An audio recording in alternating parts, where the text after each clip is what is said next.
Bueno, queridos amigos, acabamos de recibir la buena noticia, esperamos que confirmada muy pronto, de que no hay ambiente en el Congreso para la moción de censura contra el ministro Guillermo Botero. No, ¿Sabemos algo? pues es que cómo va a haber ambiente. A ver, lo que hemos visto ha sido una reacción de respaldo, no solamente al ministro, sino a las fuerzas militares tras ese artículo con el que pretendían fortalecer esa solicitud de moción de censura. Pero lo cierto es que el que sale aquí fortalecido es el ministro y es el ejército, tras haber dado las explicaciones que correspondían con total transparencia. Entonces no veo que les vaya a pasar esa moción de censura y pues el respaldo es total.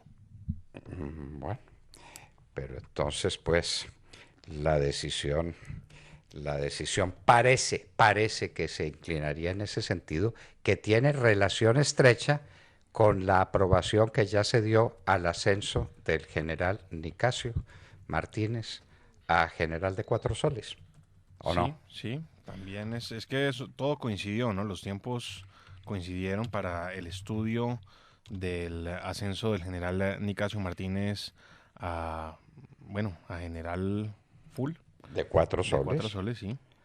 Y, Gen- y coincide General esto con Full, la... Sí, sí, sí, como llaman algunos. sí.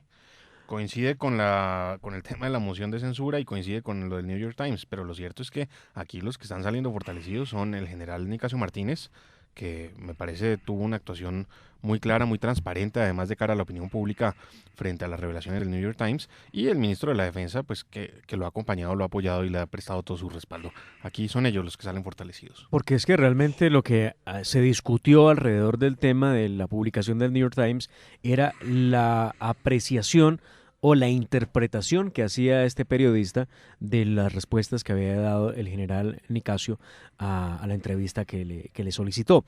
Además, hubo pues otras decisiones de fondo y fue revisar las directrices del Ejército Nacional y bueno, todo esto ha jugado muy a favor de desistir prácticamente de esa posibilidad. Igual si lo intentaran, porque ellos no pierden el tiempo, lo van a intentar siempre. De hecho, hoy habrá una rueda de prensa, no quiero pensar que sea motivada por eso, pero sí habrá una rueda de prensa de los decentes, de Maíz, de la Unión Patriótica, de los liberales, de Cambio Radical, de la U, de los Verdes, del Polo y de las FARC, para los medios de comunicación sobre las 9:30 de la mañana. Vamos a ver si tiene que ver algo con el tema de la moción de censura que le planteaban hacer al señor ministro de la Defensa. Moción de censura que, como usted lo dice, doctor Fernando, se enfrió lo suficiente como para pasar la página y hacernos cuenta de temas más importantes que están a la orden del día. Porque es que ya el canciller y el propio ministro de Defensa ya salieron a decir que lo que había dicho este señor Casey era una interpretación completamente equivocada de la realidad y que era un escrito tendencioso. Claro, es que no es más que eso, es una interpretación lo que hace. Interpreta que una directiva pues va a reencarnar, como lo llama la política de falsos positivos. Hombre, eso es una interpretación, Eso es eso no es más tendencioso. que un tema tendencioso y Sí, sí, sí, sí. un criterio, una opinión. Tendencioso y distorsionado. Distorsionado es decir que no es veraz. Claro, No, supone él que de acuerdo a las directrices entonces va a haber falsos positivos, pero en ninguna parte ni en ningún momento puede comprobar que esté sucediendo lo que el señor afirma en su propia columna. Una columna hecha muy a la medida de alguien o de algunos que la necesitaban bueno, de esa manera. Y pues no le bueno, salió bien. y déjenos solidarizarnos con la angustia de los padres, de los parientes, de los amigos, de todos los colombianos por la desaparición de esta niña futbolista Lady Asprilla. Desapareció el pasado domingo en el Cerrito Valle y no se volvió a saber nada de ella. Desapareció. Y desgraciadamente, y elevamos nuestras oraciones para que eso no sea así, ha ocurrido en más de una ocasión y muy recientemente que estas niñas desaparecidas aparecen después, pero ya aparecen sus cadáveres. Esperamos que este no sea el caso y que Lady Asprilla vuelva sana y salva porque estuvo con un pariente, porque se fue para alguna parte, porque la secuestraron y la devolvieron, por lo que sea, pero el país no puede seguir tolerando estas cosas, la gente no se puede desaparecer, Dios mío. Sí, qué horror. La gente no se puede desaparecer, no se debe desaparecer. ¿Usted se imagina la angustia de esos padres? No, ¿Usted se imagina? No, eso es Eso incomprensible. no tiene... No alcanza uno a comprender lo que No, deben estar sintiendo. no, imposible, imposible. Bueno, pero pues esas son noticias de última hora. En el mundo internacional tuvimos la noticia bien interesante de que Rusia mandó una flota de aviones en el norte, en el hemisferio, sobre Alaska, y que los aviones de los Estados Unidos los interceptaron y los hicieron devolver.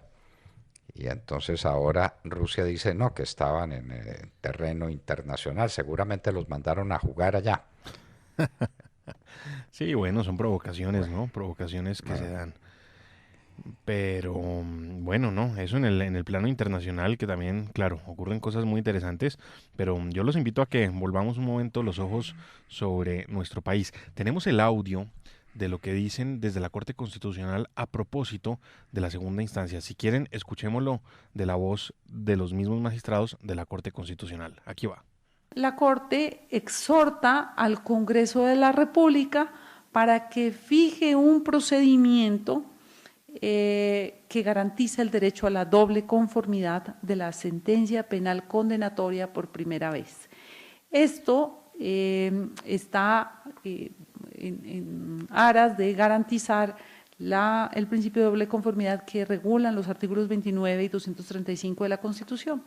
También exhortamos al Consejo Superior de la Judicatura y al Gobierno para que con la Corte Suprema de Justicia, en el marco de la colaboración armónica, dispongan de lo necesario para adelantar el diagnóstico de todos los procesos que podrían estar amparados por esta garantía, así como que se establezcan los recursos presupuestales y administrativos para poner en marcha este procedimiento que garantice la impugnación de la sentencia, de la primera sentencia condenatoria. Ahí está entonces la explicación pues, directamente desde la Corte Constitucional. Bueno, muy bien, muy bien. Queda claro de todos modos. Claro, entonces ante esto, ¿qué pasa? Sí, el Congreso debe legislar. Y claro, pero para los efectos de las personas condenadas en primera instancia, ¿qué pasa? No, pues sus sentencias no están ejecutoriadas. Ah, bueno. Entonces. Pues entonces Andrés Felipe Arias no debe ser pedido en extradición por Colombia. Pues desde luego, desde luego. Bueno, el mundo está escandalizado con el asesinato bárbaro de una monja española. Sí, en África. En la República Centroafricana, una monja de 77 años, me parece, que llevaba más de 25 años ayudando allá y enseñaba a las niñas a coser y aparece decapitada. Qué horror, por Dios, qué horror. Bueno, ese es lo que está pasando en este mundo muy revuelto.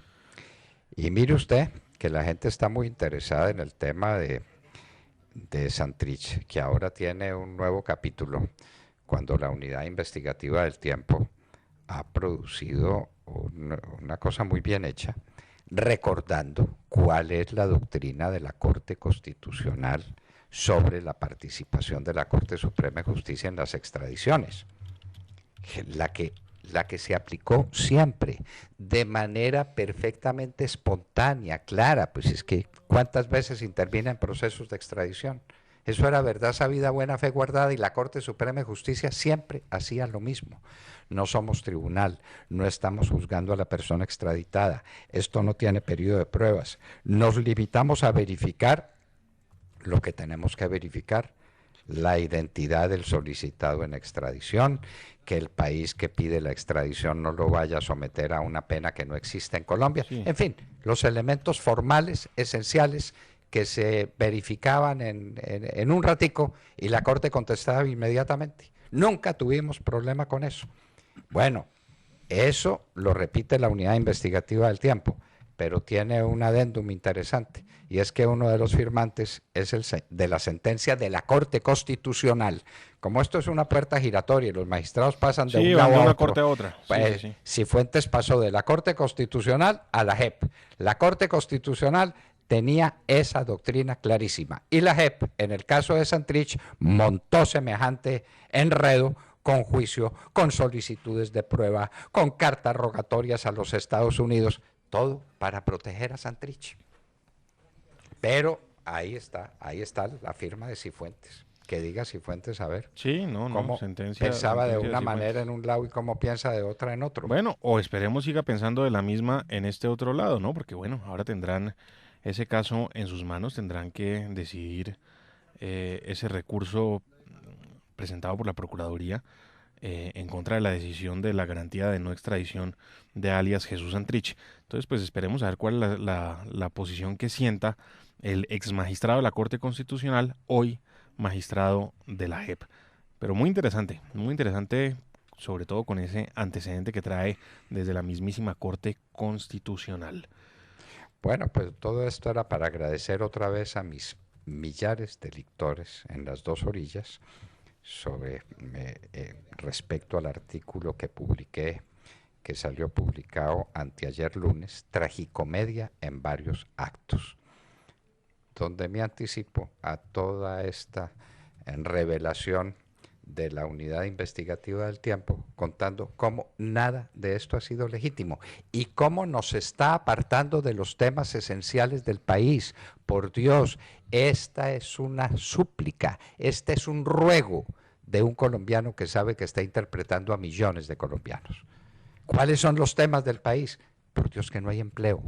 Por Dios, que los jóvenes terminan su carrera y se van a otra parte del mundo porque aquí no hay horizonte, porque no tenemos crecimiento económico, porque la gente no tiene techo porque la construcción se vino al piso en ciudades afectadas por el impuesto predial y por los impuestos de valorización. Grandes temas nacionales. La salud. Ustedes han visto el problema de Medimás. No, el problema de Medimás es de nunca acabar, ¿no? Lo dijeron olímpicamente, los 4 millones de personas de afiliados a Medimás, eso los pasamos a otras EPS. Parece que ya entendieron la magnitud del problema. A una EPS a la que le mandan de un día para otro 300 o 400 o 500 mil afiliados, ¿qué va a hacer? Pues muy difícil. Bueno. Dicen que lo van a repartir de manera aleatoria, que van a repartir a los afiliados de Medimás de manera aleatoria y proporcional al número de afiliados que tienen las otras EPS. ¿Cómo y por ahí los van a regar, por ahí los van a ir regando. Caer uno de manera aleatoria en una EPS mal manejada, en una EPS desorganizada, porque cayó de manera aleatoria. ¿Cómo le parece? Ahora bien, aquí hay algo muy interesante y es que todos los colombianos tenemos derecho de cambiar de EPS cuando queramos, ¿no? Una vez al año, por lo menos. Sí. Pues entonces, bueno, la gente de Medimás entonces también puede coger de camino. Manera aleatoria, sí, de manera aleatoria en la que no les guste, pedirán cambio para las que sí les guste. Pues pueden hacerlo. Pueden hacerlo. No, esto va a ser el horror. Esto va a ser el horror. Y los temas de salud en Colombia son delicadísimos, los temas de la juventud delicadísimos. El abuso con los niños en Colombia no tiene perdón. Lo de esta niña Lady Asprilla pues está demostrando otra vez los peligros que están corriendo los adolescentes. Esta es una niña adolescente. No sé, aquí tengo la foto, tendrá 15, 16 años esta criatura. Desaparecida en el Cerrito desde el domingo pasado. Sí. Esos son los problemas del país. A las cosas, no hay cárceles. El hacinamiento carcelario es pavoroso. La señora Cabello Blanco, la nueva ministra, va a tener ella sí que enfrentar unos problemas del demonio que no quiso enfrentar la ministra anterior. O que no pudo. Sí, que a propósito no a la magistrada también le aceptaron su renuncia ayer, junto con la de Martínez, pues a ella también le aceptaron su renuncia para que pase a ser pues ministra de la Justicia, ¿no? Entonces, entiendo que con fecha 4 de junio, yo no sé por qué esa prórroga, no tengo ni idea. Si seguramente algunos asuntos que tendría pendientes por resolver en su despacho, quizá, pero bueno. O sea que no le tocó asistir a lo que será el entierro, seguramente, de la reforma a la justicia. Porque no. Pues eso va regular. En el orden del día, en Senado, el proyecto de acto legislativo que reforma la justicia está más o menos en el puesto 60.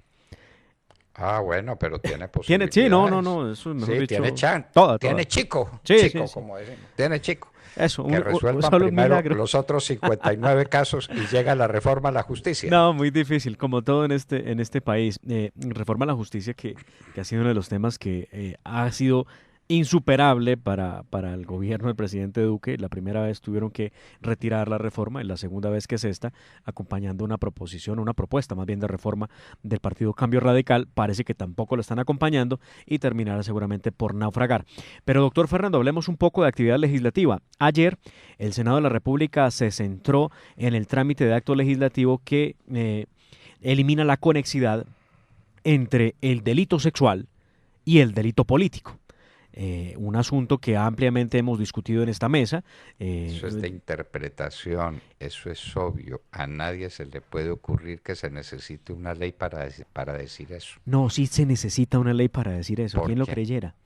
¿Por qué? ¿Por qué? Porque ¿Por? es que los amigos de la paz, los amigos del narcoacuerdo con los terroristas de las FARC, insisten en que aunque eso no es una conducta política, sí debe ser una conducta que se juzgue en la Justicia Especial para la Paz.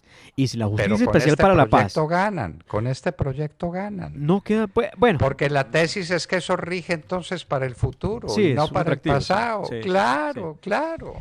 pues vea Es que atractiva. se armó un zafarrancho ayer en la plenaria por cuenta de este proyecto de acto legislativo que, como usted bien lo aclara, no tiene efectos retroactivos solamente hacia el futuro, pero aún así los amigos de la paz insisten en que hay que darle una buena interpretación y alcance a la norma porque pondría en peligro la Jurisdicción Especial para la Paz que debe asumir esos casos. Y si la jurisdicción va a decidir como lo ha hecho, por ejemplo, en el caso de Santrich, sobre el tema de delitos sexuales, pues ustedes ya se imaginarán cuál va a ser el resultado. Quiero invitarlos a que escuchemos un par de intervenciones de lo que fue la plenaria. Esto dijo la senadora Paola Holguín en medio del debate, que hubo anoche en el Senado de la República. Aquí lo han dicho compañeros senadores y yo lo reitero.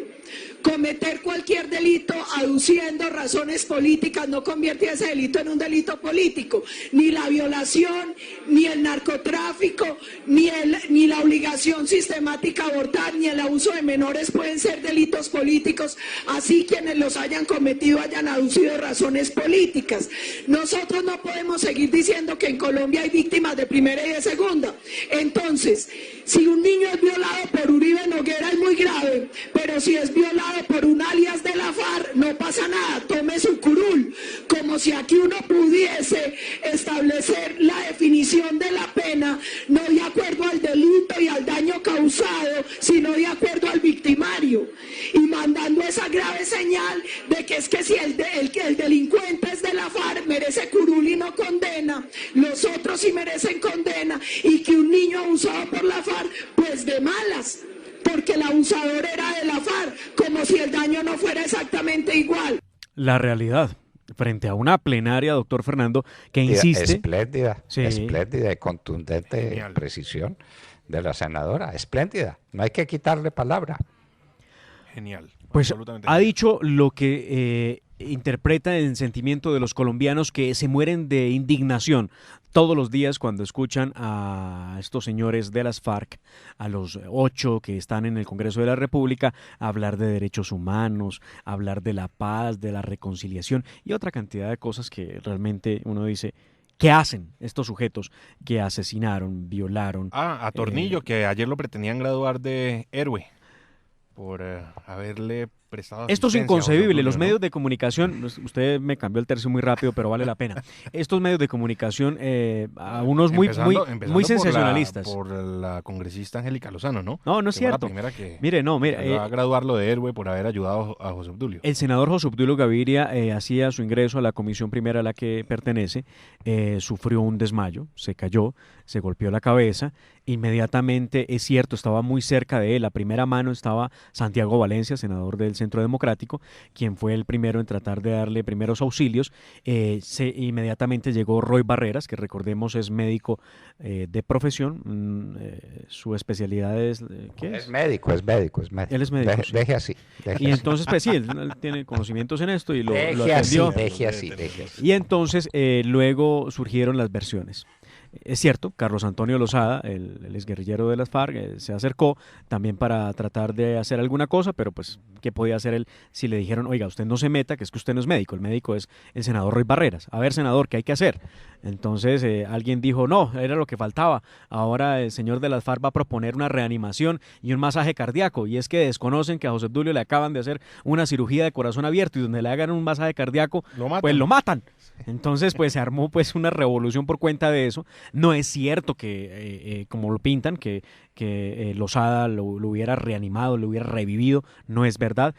José Obdulio salió en una camilla, acompañado por Santiago Valencia, por su cuerpo de seguridad y por otros 2 senadores, entre ellos Roy Barreras, quienes lo trasladaron, le ayudaron al traslado a la clínica. Se encuentra bien José Obdulio. En las últimas horas había emitido un Twitter donde agradecía toda la solidaridad alrededor de él, la atención que le brindaron sus amigos, sus compañeros de bancada y, por supuesto, la gente de su unidad de trabajo legislativo. Sí, pero que Tornillo no vaya a creer que con el show que hizo ayer va a lavar todos los crímenes que cometió. Es que no se nos olvide. Y para terminar, porque nos vamos con un invitado muy especial que tenemos sobre un tema que está conmoviendo al mundo, sí le hicieron la samuelada ¿Sí? a José Miguel Santamaría. La samuelada en Cundinamarca, donde ganó Wilson Flores como candidato del Centro Democrático, será quien tome la bandera. Que acaba de entrar al Centro Democrático. No solamente Es decir, acaba de entrar al Centro Democrático, sino que también pues fue contratista del gobierno Santos, ¿no? Al servicio de Gina Parodi cuando esta era la ministra de Educación. Fue a través de esa cartera de la que fue contratista el hoy candidato del Centro Democrático a la gobernación de Cundinamarca, Wilson Flores, quien derrotó en la encuesta a José Miguel Santamaría. Y entonces vuelve uno a preguntarse esas encuestas cómo son. A este hombre, ¿quién lo conocía en Cundinamarca? ¿Y de dónde salió? Pues es que tiene una hoja de vida muy buena. Yo no sé qué hoja de vida tenga, pero nadie tenía ni idea quién era. Acaba de entrar al Centro Democrático, fue contratista en el gobierno Santos y ahora es el candidato del Centro Democrático a la gobernación de Cundinamarca. Y a José Miguel Santamaría, uribista de pura cepa, que viene luchando hace mucho tiempo por el uribismo y que es un hombre que tiene 1000 títulos para ser gobernador de Cundinamarca, pues le hicieron lo que se llama la samuelada, en honor de Samuel Hoyos, a quien sacrificaron como sacrificaron, hombre de una brillantísima carrera política que terminó derrotado en las encuestas en la ciudad de Bogotá. Y en un minuto estaremos con Alberto Bernal, economista, columnista de Portafolio y estratega en jefe de XP Securities, para que hablemos sobre la crisis entre Estados Unidos y China que está conmoviendo al mundo. En un minuto. Y hablábamos con ustedes Al oído. Al oído. 7:43.